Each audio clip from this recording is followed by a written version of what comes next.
And guys, gagala na naman si Aprilin asa kasi mamit punta sila sa Hyper Panda. Di ba guys? Ayan, wala silang magawa. Ayan. Yan guys, nasa harap ng ano namin yan. Bagong building. Hindi alam kung ano yan.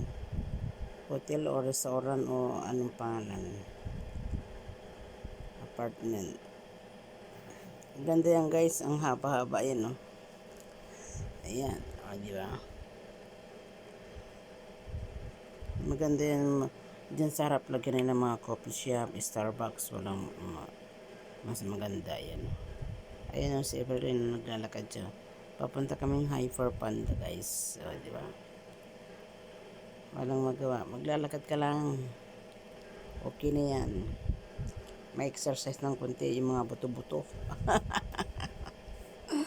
Di ba? May exercise konti yung mga buto-buto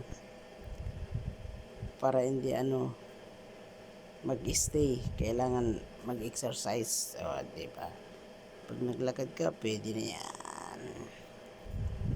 Mag-ano ka. Exercise. Gala pa more. Aprilin. Ayan, no. Di ba guys?